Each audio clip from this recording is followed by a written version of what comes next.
Hey everyone, back again with another deep dive. And this time, oh boy, um, I got a story for you.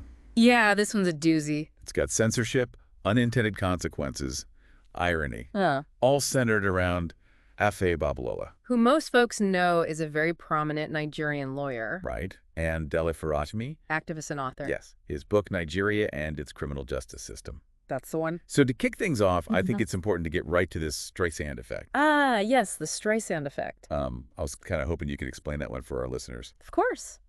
It's basically when you try to hide something Right. or remove it, you try to censor information, Okay. and it ends up just making it way more well-known. Oh, so it kind of backfire. Totally backfires. The term, comes from Barbara Streisand. Oh, yeah, back in 2003. Yeah, she tried to suppress an aerial photo of her mansion. I remember that. And by doing that, Suing, yeah, the lawsuit just drew tons of attention to the picture, which made it go completely viral. viral, yeah. It's kind of like when you try to plug, a hole in a dam. Okay. You might stop some of the water, but You're just going to make a bigger problem. exactly. More pressure, bigger problem. So how does this Streisand effect apply to our story today? Well, Farotimi's book makes some, let's say, strong allegations against Babalola. Yep. And in response, Babalola, he got the police involved. Oh, wow. And Farotimi was arrested. So, I mean, you would think that that would be the end of it, right? You'd think that'd silence him, right? Yeah, shut Okay. down the criticism. It had the complete opposite effect. Really? Oh, yeah. So the arrest actually helped him.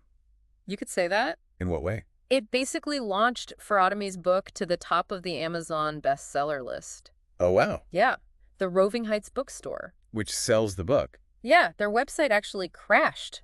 Too much traffic. All those people trying to buy the book. Exactly. It's like, talk about unintended consequences. That's wild. It really is. Okay, so just to recap, the Yeah. book was kind of, under the radar before the arrest. Right. And now it's a bestseller. 4.9 stars on Amazon. Wow. And that's not all.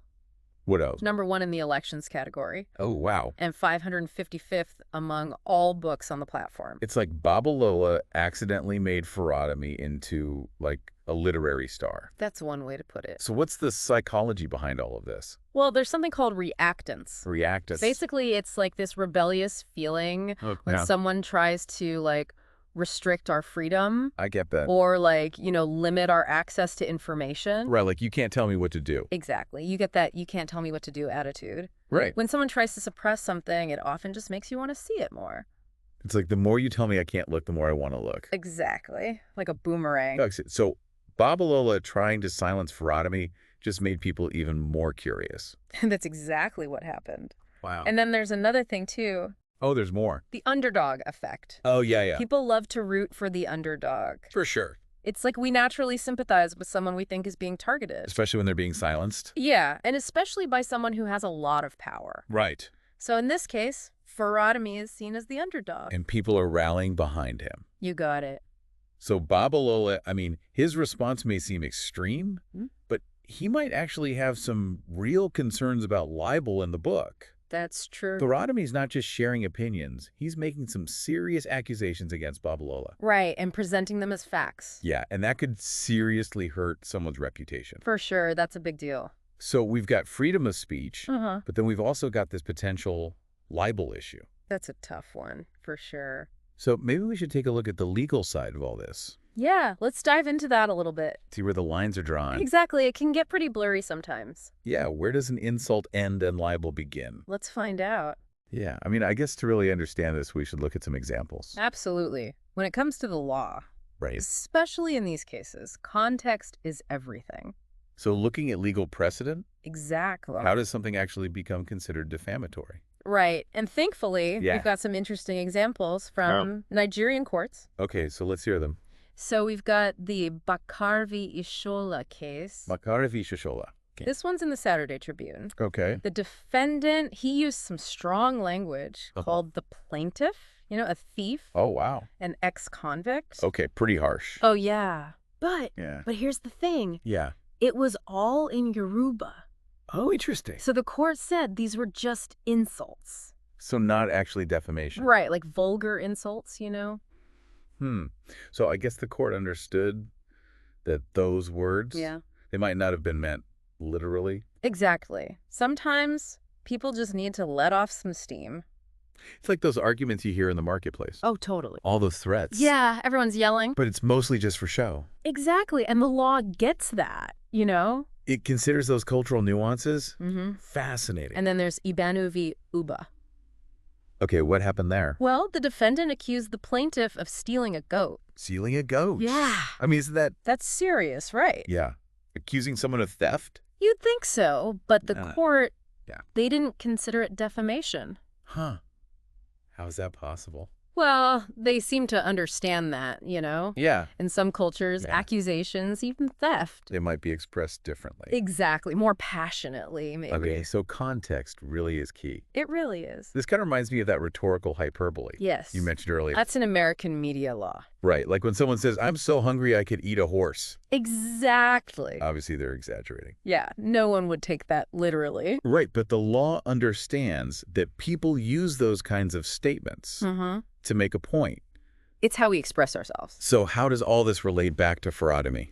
Well, some people argue his statements About Babalola. Yeah, they could be seen as just opinion. Protected opinion. Yeah, or even, you know, rhetorical hyperbole, especially with this topic, the criminal justice system. Yeah, it's pretty sensitive. It is. So basically, Farotimi's accusations, it's not just about whether they're true or not. Right. It's about the context. Right, why he said them. His intent. How he presented it.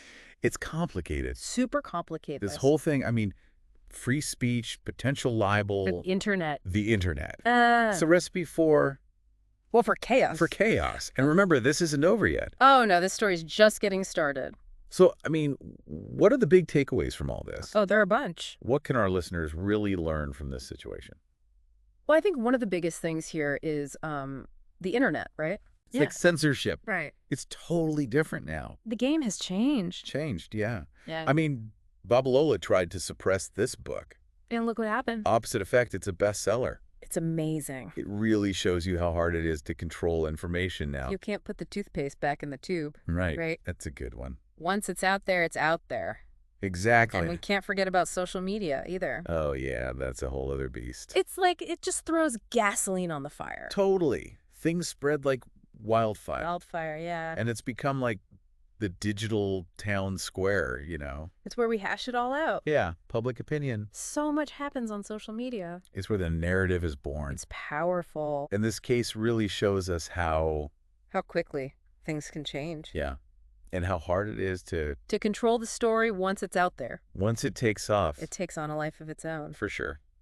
Okay, so we've talked a lot about Babalola. Yeah. But what about Farotimi? He's making some pretty serious accusations. Uh-huh. I mean, where does his responsibility lie in all of this? Right, because freedom of speech... It's important. Fundamental, but... That doesn't mean you can just say anything you want. Exactly. There are consequences. Especially when you're potentially harming someone's reputation. Uh-huh. So Farotimi, he has to make sure his claims are, you know... backed up. Based in reality. Facts, evidence. So it's a balancing act. It really is. Free speech. But responsibly. Truth and accuracy. This also makes me think about the media. Oh, for sure. How do journalists report on all this responsibly? Right. Without making things worse? Or spreading misinformation. Or unfairly hurting someone's reputation?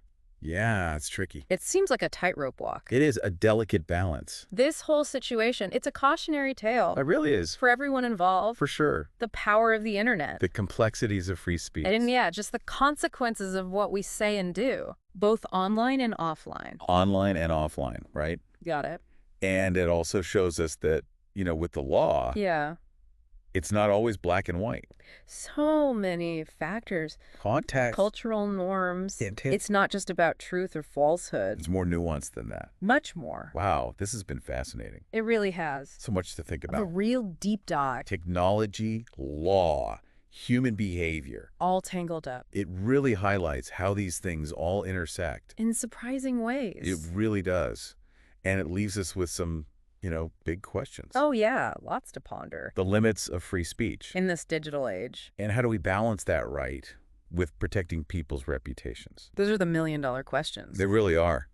And as this story keeps unfolding, who knows what will happen? It'll be interesting to see where it goes. Definitely. What precedents are set. What lessons we learn. Well, this has given us a lot to chew on. Food for thought. We hope it sparks some, you know, conversations out there. get those discussions going. So until next time, keep exploring, keep questioning. And keep the conversation alive. We'll see you on the